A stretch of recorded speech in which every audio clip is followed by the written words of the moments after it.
Hello दोस्तों, कैसे हैं आप लोग। आशा करते हैं कि आप लोग बहुत अच्छे होंगे। तो एक बार फिर से हम आ चुके हैं आप लोगों के बीच एक बहुत ही इम्पोर्टेंट टॉपिक लेकर। आज की इस वीडियो में हम लोग बात करेंगे कक्षा 5 की जो पुस्तक है कोम्पल, उसकी हिंदी कार्य पुस्तिका के बारे में। और इस कार्य पुस्तिका में हम लोग लेके आए हैं आज एक बहुत ही इम्पोर्टेंट चैप्टर जिसका नाम है उपकार का बदला। उपकार का बदला, ये छठा चैप्टर है हमारा और ये कहानी है। इस कहानी में एक बंदर और एक जो सोमन नाम का एक व्यापारी है जो पंखे बेचता है, उसकी कहानी है इसमें। तो इस कहानी को हम लोग अपने जो पाठ्य पुस्तक है कोम्पल की, उससे आराम से हम लोग पढ़ सकते हैं। बहुत ही अच्छी कहानी है, प्रेरणादायक कहानी है, इसको हमको जरूर पढ़ना चाहिए। ये देखिए, ये है उपकार का बदला। इसमें एक बंदर है, एक सोमन नाम का एक व्यापारी है जो पंखे बेचता है, और इसकी कहानी को हम लोग पढ़े हैं। आप लोग भी जरूर पढ़िएगा। इसको पढ़ने के बाद इसमें जो प्रश्न दिया हुआ है इस पाठ का हिंदी कार्य पुस्तिका में, उसको आज हम लोग हल करेंगे। तो दोस्तों, आप लोगों से आग्रह है कि आप लोग वीडियो को छोड़कर जरा भी ना आ जाए बीच में, क्योंकि अगर आप लोग वीडियो को बीच में छोड़ के जाते हैं तो हो सकता है कि कुछ टॉपिक है जिस बीच में आप लोग छोड़ के जाते हैं, वो टॉपिक आपसे मिस हो जाए। तो इसलिए इसको पूरी तरह से समझने के लिए, जानने के लिए आप लोग अंत तक वीडियो में जरूर बने रहें। तो आइए हम लोग जो पाठ 6 है उपकार का बदला, इसका पहला प्रश्न बनाएं। पहला प्रश्न है, विपरीत अर्थ वाले शब्दों का मिलान कीजिए। विपरीत अर्थ वाले शब्दों का मिलान कीजिए। विपरीत यानी उल्टा। तो आइए मिलान करते हैं स्तंभ क से स्तंभ ख में। तो सबसे पहले है गरीब। गरीब का उल्टा हो जाएगा इसमें अमीर। इसको गरीब को अमीर से हम लोग मिला देते हैं। दूसरा है बुढ़ा। बूढ़ा, बूढ़ा का उल्टा हो जाएगा जवान। तो जवान से हम लोग इसको मिला देते हैं। इसके बाद है गर्मी। गर्मी का विपरीत हो जाएगा सर्दी। सर्दी से मिला देते हैं। अगला है दुखी। दुखी का विलोम हो जाएगा सुखी। सुखी से मिला देते हैं। अगला है बड़ा। बड़ा का विपरीत शब्द हो जाएगा छोटा। तो छोटा से मिला देते हैं। इसके बाद अंतिम है थोड़ा। थोड़ा का विपरीत हो जाएगा अधिक। तो दोस्तों, इसी के साथ हम लोगों ने पहला प्रश्न जो है विपरीत अर्थ वाले शब्दों से मिलान, वो पूरा किया। आइए अब हम लोग दूसरा प्रश्न बनाएं। दूसरा प्रश्न है, बॉक्स में से सही शब्द चुनकर रिक्त स्थानों में भरिए।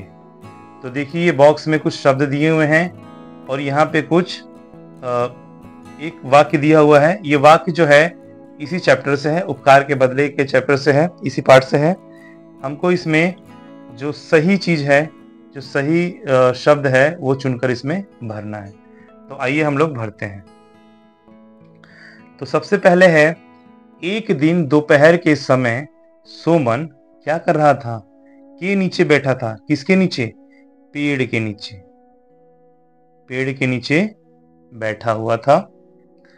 इसके बाद है, नाश्ते की खोलने की जुगत कर रहा था। क्या? पोटली। पोटली खोलने की जुगत कर रहा था। पोटली मतलब जिसमें खाना लाया जाता है। उस पेड़ से हटकर कुछ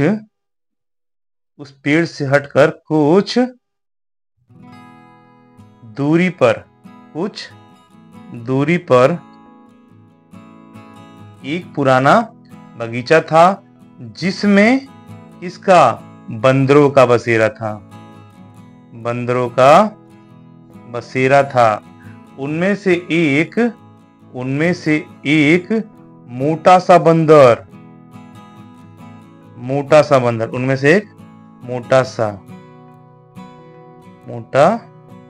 सा बंदर पेड़ से थोड़ी दूर पर आकर बैठ गया। वह बंदर शायद भूखा था। वह सोमन की तरफ टुकुर टुकुर देखने लगा। सोमन को उस पर दया आ गई। सोमन को उस पर दया आ गई और उसने दो क्या दिए, गुलगुले, दो गुलगुले, दो गुलगुले उसकी तरफ फेंके। बंदर ने लपक कर गुलगुलों को क्या किया, बंदर ने गुलगुलों को क्या किया, उठाया और खा लिया, उठाया और खा लिया। तो देखिए हम लोगों ने जितने भी इस बॉक्स में थे उन सबको भर लिया। एक दिन दोपहर के समय सोमन पेड़ के नीचे बैठा था, नाश्ते की पोटली खोलने की जुगत कर रहा था। उस पेड़ से हटकर कुछ दूरी पर एक पुराना बगीचा था जिसमें बंदरों का बसेरा था। उनमें से एक मोटा सा बंदर पेड़ से थोड़ी दूरी पर आकर बैठ गया। वह बंदर शायद भूखा था। वह सोमन की तरफ टुकुर टुकुर देखने लगा। सोमन को उस पर दया आ गई और उसने दो गुलगुले उसकी तरफ फेंके। बंदर ने लपक कर गुलगुलों को उठाया और खा लिया। तो दोस्तों इसी के साथ ये दोनों प्रश्न हमारे कंप्लीट होते हैं। तीसरा प्रश्न है, सोचिए, समझिए एवं सार्थक मिलान कीजिए। तो देखिए इसमें स्तंभ क में और स्तंभ ख में हमको मिलान करना है। ये जो है ये इसी पार्ट से है, इसी चैप्टर से है। तो हमको सोचना समझना है कि ये किससे संबंधित है, तो हमको इससे मिलान करना है। तो पहला है अधपका। अधपका इसमें क्या होगा, तो अधपका इसमें होगा पपीता। पपीता जो है वो अधपका था। इसके बाद है भद्र। भद्र का इसमें क्या होगा, तो भद्र है पुरुष। देखिए पाठ के हिसाब से है, अगर आप पाठ पढ़ेंगे तो आराम से इसको बना सकते हैं। तीसरा है हरा भरा। हरा भरा था बगीचा। उसके बाद गर्म। गर्म था ये महीना। इसके बाद है पूरी। पूरी घटना। और इसके बाद है पक्की। पक्की सड़क। दोस्तों ये आसानी से बन गया, और ये आसानी से इसलिए बना क्योंकि हम लोगों ने इस अध्याय को पढ़ा हुआ है। तो अगर इस अध्याय को नहीं पढ़े होते तो ये बहुत ही कठिन हो जाता। तो इसलिए जब भी हम लोग प्रश्नों को बनाए तो अध्याय को सबसे पहले जरूर पढ़ लें। चौथा प्रश्न है, सही विकल्प पर सही का चिन्ह लगाइए। सही विकल्प पर सही का चिन्ह लगाना है। तो लिखा है, सोमन एक गरीब आदमी था। इस वाक्य में संज्ञा है। सोमन एक गरीब आदमी था, इस वाक्य में संज्ञा है। तो देखिए इसको बनाने से पहले हम लोगों को संज्ञा की परिभाषा आनी चाहिए, संज्ञा के भेद को जानना चाहिए। तो इसके लिए हम लोगों ने एक विस्तृत वीडियो बना दिया है संज्ञा के बारे में। तो आप लोग प्लेलिस्ट में जाकर उसको देख सकते हैं। संज्ञा जो व्यक्तिवाचक, जातिवाचक, भाववाचक, टोटल 5 होता है ना, वही है ये। तो इनमें से कौन सा संज्ञा है जो ये पंक्ति है। तो सोमन एक गरीब आदमी था, तो इसमें संज्ञा क्या है, सोमन है, एक है, गरीब है कि था है। तो इसमें जो सही आंसर होगा वो है सोमन। सोमन एक संज्ञा है जो व्यक्तिवाचक संज्ञा कहलाएगा। सोमन एक व्यक्तिवाचक संज्ञा है। ठीक है। इसके बाद है दूसरा, बंदर फांदते हुए चल दिया। इस वाक्य में क्या संज्ञा है, तो भाई बंदर क्या है, क्या है बंदर,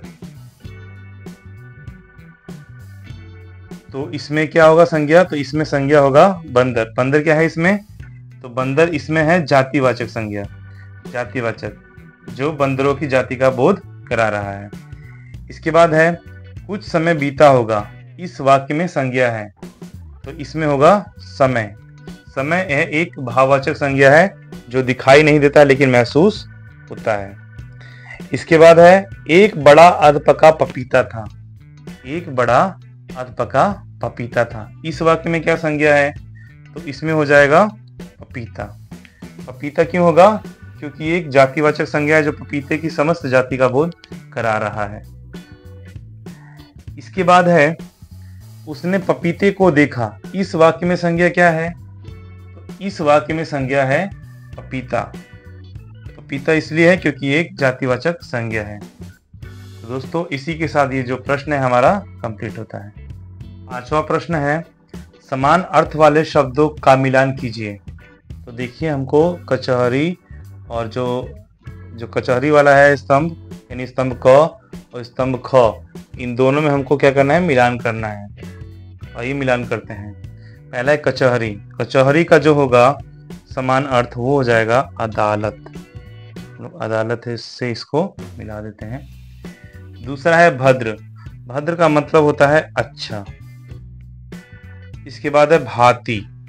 हाथी का मतलब होता है तरह। इसके बाद है घाटा। घाटा का समान अर्थ होता है नुकसान। इसके बाद है आश्वस्त। आश्वस्त का समान अर्थ होता है चिंता मुक्त। लास्ट है असहाय। असहाय का समान अर्थ होता है विवश। तो देखिए, ये इनके समान अर्थ थे जिनको हम लोगों ने मिला दिया, और इसी के साथ ये 5वां प्रश्न भी हमारा कंप्लीट होता है। छठा प्रश्न है, सही विकल्प पर सही का चिन्ह लगाइए। तो आइए देखते हैं क्या है विकल्प। तो पहला प्रश्न है, वह बुढ़ा यानी वह बूढ़ा हो गया था, इस वाक्य में सर्वनाम है। तो देखिए, इसको बनाने से पहले हम लोग सर्वनाम जानते होंगे, तभी हम लोग इसको बना पाएंगे, अन्यथा नहीं बना पाएंगे। सर्वनाम के लिए हम लोगों ने एक विस्तृत वीडियो सर्वनाम के बारे में हम लोगों ने बनाया हुआ है, जिसको आप लोग हमारी प्लेलिस्ट में जाके देख सकते हैं और सर्वनाम को सीख सकते हैं। तो सर्वनाम जो संज्ञा के स्थान पर प्रयोग हो वो सर्वनाम होता है। तो विस्तृत वीडियो आप लोग उसमें देख लीजिएगा। आइए हम लोग इसको बनाते हैं। वह बूढ़ा हो गया था, इस वाक्य में सर्वनाम क्या है? तो इस वाक्य में सर्वनाम है वह बूढ़ा हो गया था। ये बूढ़े के लिए बात की गई है, वह बूढ़ा हो गया था। दूसरा है, आज तुम भी संतोष करो, इस वाक्य में सर्वनाम क्या है? आज तुम संतोष उसे। क्या है इसमें? तो इसमें है तुम इसमें सर्वनाम होगा। इसके बाद है, उसने पपीते को लुढ़का दिया, इस वाक्य में सर्वनाम क्या है? उसने पपीते हो यहाँ पे, पपीते लुढ़का या दिया, तो इसमें होगा आंसर उसने। इसको देखिए, हम लोग तभी बना सकते हैं जब सर्वनाम को जानते होंगे। तो सर्वनाम को जानना है तो आप लोग उस वीडियो को जरूर देखें, और अगर जानते हैं तो बहुत अच्छी बात है। इसके बाद है, मुझे इसका दाम मिल गया है, इस वाक्य में सर्वनाम क्या है? मुझे इसका दाम मिल गया है, इस वाक्य में सर्वनाम है मिल गया, दाम मिल, इसका दाम, मुझे इसका, तो इसमें होगा मुझे इसका। इसके बाद है, ले जाओ अपने पंखे, इस वाक्य में सर्वनाम क्या है? ले जाओ अपने पंखे, तो इसमें सर्वनाम होगा अपने। दोस्तों, इसी के साथ छठा प्रश्न भी हमारा कंप्लीट होता है। 7वां प्रश्न है, नीचे दिए गए शब्दों का वाक्य में प्रयोग करें। तो देखिए, कुछ शब्द दिया हुआ है, इसको वाक्य में हमको प्रयोग करना है। तो आइए हम लोग इसका वाक्य प्रयोग करें। सबसे पहले है विभाग, तो इसका वाक्य प्रयोग करते हैं हम लोग। तो हम लोग इसको अपने हिसाब से लिखते हैं। तो आज हमारे विद्यालय में विद्यालय के खेल विभाग में नए शिक्षक आए हैं। नए शिक्षक आए हैं। आज हमारे विद्यालय के खेल विभाग में नए शिक्षक आए हैं। देखिए, इसमें विभाग आ गया। दूसरा है दोपहर, तो इसके लिए हम लोग बनाते हैं, मैं दोपहर में घर जाऊंगा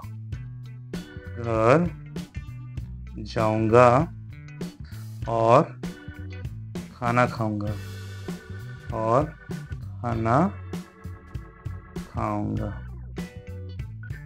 मैं दोपहर में घर जाऊंगा और खाना खाऊंगा।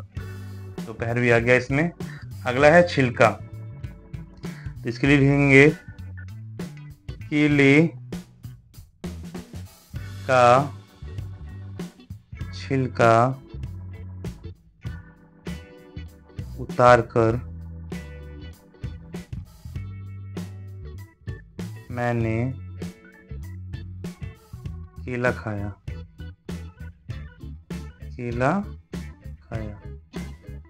केले का छिलका उतारकर मैंने केला खाया। अगला है बरामदा, तो इसके लिए हम लोग लिखेंगे, घर के बरामदे में बैठकर, घर के बरामदे में बैठकर हमने चाय पी। घर के बरामदे में बैठकर हमने चाय पी। अगला है आश्वस्त। आश्वस्त तो लिखेंगे इसके लिए, डॉक्टर ने मुझे आश्वस्त किया कि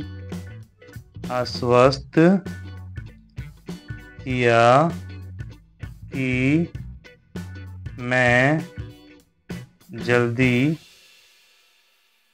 से ठीक हो जाऊंगा। डॉक्टर ने मुझे आश्वस्त किया कि मैं जल्दी से ठीक हो जाऊंगा। आश्वस्त। असहाय, हमें असहाय लोगों की मदद करनी चाहिए। मदद करनी, हमें असहाय लोगों की मदद करनी चाहिए। तो देखिए दोस्तों, इसी के साथ 7वां प्रश्न हमारा कंप्लीट हुआ और हम लोगों ने इन सभी वाक्यों का वाक्य में प्रयोग, शब्दों का वाक्य में प्रयोग कर लिया।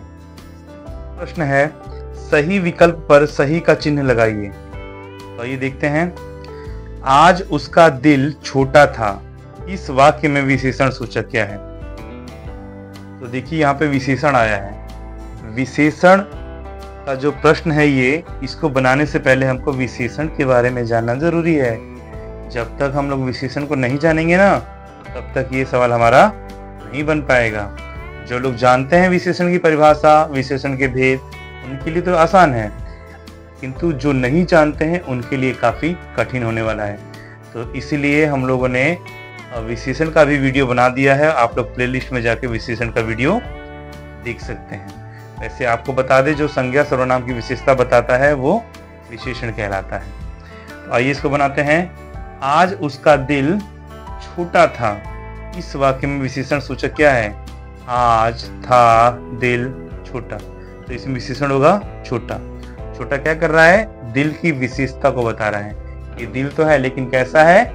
छोटा है। ये दिल की विशेषता को बता रहा है, तो इसलिए आंसर होगा छोटा। अगला है, बंदर 2 पंखे लेकर चला गया। इस वाक्य में विशेषण सूचक क्या है? बंदर 2 पंखे चला गया, तो इसमें आंसर होगा 2। 2 होगा।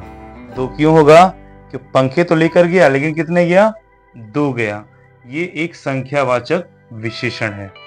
विशेषण जब आप लोग पढ़ेंगे तो संख्यावाचक विशेषण आएगा, तो ये उसका आंसर इसमें 2 होगा। अगला है, सुमन गहरी नींद में सो गया। इस वाक्य में विशेषण सूचक क्या है? गहरी नींद सो गया, तो इसका आंसर होगा गहरी। मतलब सोया तो है लेकिन कैसी नींद में? तो गहरी नींद में होगा। नींद की विशेषता बता रहा है। अगला है, बंदर। बंदर एक बड़ा पपीता लेकर आया। इस वाक्य में विशेषण सूचक क्या है? बंदर एक बड़ा पपीता एक बड़ा लेकर आया, तो क्या होगा इसमें? तो इसमें होगा बड़ा पपीता। पपीता तो है लेकिन कैसा है? वो बड़ा है। पपीते की ये विशेषता बता रहा है।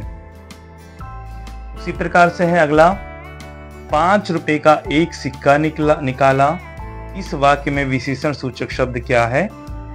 ऑप्शन है 5 रुपए, एक सिक्का निकाला, 5 1, तो इसमें आंसर होगा इसका 5 1, यानी सिक्का तो निकाला, किसका निकाला? 5 का सिक्का निकाला। तो कितना निकाला? 1 निकाला। तो हमारा विशेषण ये होगा 5 और 1। तो इसी के साथ ये 8वां प्रश्न भी हमारा कंप्लीट होता है। 9वां प्रश्न है, नीचे दिए गए शब्दों का वाक्य में प्रयोग कीजिए। तो देखिए फिर से वाक्य प्रयोग आ गया है, तो ये करते हैं। पहला है फाटक। तो इसके लिए लिखेंगे हम हमने फाटक खोला और घर के अंदर गए। हमने फाटक खोला और घर के अंदर गए। दूसरा है भूखा। वह कुत्ता कल से ही भूखा है। कल से ही भूखा है। भूखा है। वह कुत्ता कल से ही भूखा है। अगला होगा सिरहाने। तो लिखेंगे मैंने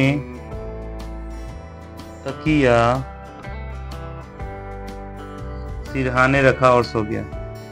मैंने तकिया सिरहाने रखा और सो गया और सो गया। तो देखिए इसमें सिरहाने भी आ गया। अगला है सरकार। तो लिखेंगे इसमें कल से देश की सरकार बदल जाएगी। कल से देश की सरकार बदल जाएगी। अगला है कारनामा। इसके लिए लिखेंगे तुम चुप ही रहो। तुम चुप ही रहो। तुम्हारे कारनामे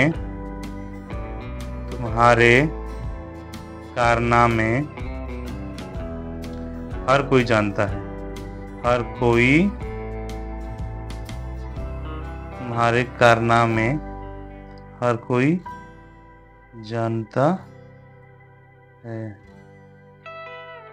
कारनामे। तुम चुप ही रहो। तुम्हारे कारनामे हर कोई जानता है। अगला है आश्चर्य। राम को सामने देखकर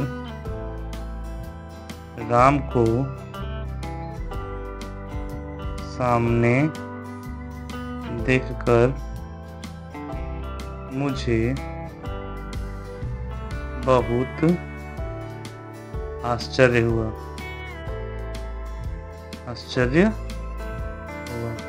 राम को सामने देखकर मुझे बहुत आश्चर्य हुआ। इसी के साथ ये सारे वाक्य प्रयोग हम लोगों ने पूरे कर लिए और हमारा 9वां प्रश्न भी पूरा हुआ। 10वां प्रश्न है सही विकल्प पर सही का चिन्ह लगाइए। तो देखिए हम लोग पढ़ते हैं इसको पहले। सोमन पेड़ के नीचे बैठा था। इस वाक्य में क्रिया सूचक शब्द क्या है? तो यहाँ पे देखिए क्रिया आया है। अब क्रिया की जानकारी नहीं होगी तो ये क्वेश्चन हमारा नहीं बन पाएगा। तो इसलिए हमको क्रिया की जानकारी होना आवश्यक है। तो क्रिया का भी हम लोगों ने एक वीडियो बनाया हुआ है, आप लोग प्लेलिस्ट में जाके उसको देख सकते हैं। वैसे बता देते हैं किसी काम को करना या होना जब जाना जाए तो वो क्रिया कहलाती है। तो देखिए सोमन पेड़ के नीचे बैठा था, तो इसमें क्रिया सूचक क्या है? सोमन पेड़ नीचे या बैठा। तो इसमें क्रिया कहाँ हो रही है? तो बैठने में हो रही है, यानी काम कहाँ हो रहा है? तो बैठने के लिए हो रहा है, इसलिए इसका आंसर होगा बैठा। इसके बाद है सोमन असहाय सा उसे देखता रहा। इस वाक्य में क्रिया सूचक क्या है? सोमन है, देखता है, उसे या असहाय। तो इसका आंसर होगा देखना, देखता है। यानी क्रिया कहाँ पे हो रही है? काम किसका हो रहा है? तो देखने का काम हो रहा है। अगला है सोमन ने पूरी घटना उन्हें बताई। इस वाक्य में क्रिया सूचक शब्द क्या है? बताई, पूरी, घटना या सोमन। तो इसमें बताई यानी बताने की क्रिया हो रही है, तो ये इसमें क्रिया सूचक शब्द है। अगला है भद्र पुरुष ने 5 रुपए का एक सिक्का सोमन को दिया। इस वाक्य में क्रिया सूचक शब्द क्या है? भद्र पुरुष, 5, दिया या रुपए। तो इसका आंसर होगा दिया, यानी यहाँ पे देने की क्रिया हो रही है। क्रिया यानी काम हो रहा है देने का। अगला है भद्र पुरुष थोड़ा चकित होकर बोले। इस वाक्य में क्रिया सूचक शब्द क्या है? भद्र पुरुष, थोड़ा, चकित या बोले। तो इसमें बोलने की क्रिया हो रही है, तो इसका आंसर होगा बोले। और इसी के साथ 10वां प्रश्न भी हमारा कंप्लीट होता है। 11वां प्रश्न है, पपीते का रंग आधा पीला और आधा हरा था, इसी तरह के रंग वाले किन्हीं 6 फलों के नाम लिखिए। यानी इसमें 6 फल के नाम लिखने हैं जो कभी कभी आधा पीला भी होता है और आधा हरा भी होता है, पपीते की तरह। आइए हम लोग लिखते हैं। तो इसमें हम लोग नाम लिखने जा रहे हैं। फलों की संख्या ज्यादा भी हो सकती है क्योंकि बहुत सारे फल हैं। इनमें से कुछ फलों के नाम हम लोग यहाँ पे लिख रहे हैं। सबसे पहले कीवी, कीवी। दूसरा है संतरा। तीसरा है मौसम्बी।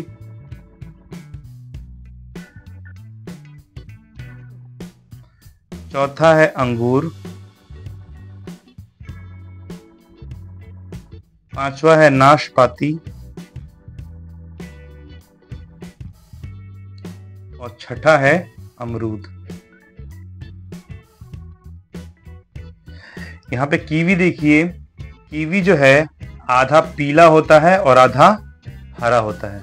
जब उसको छीलिएगा ना हल्का सा, तो हल्का सा हरा निकलेगा, पीला निकलेगा। तो ये आधा पीला आधा हरा होता है।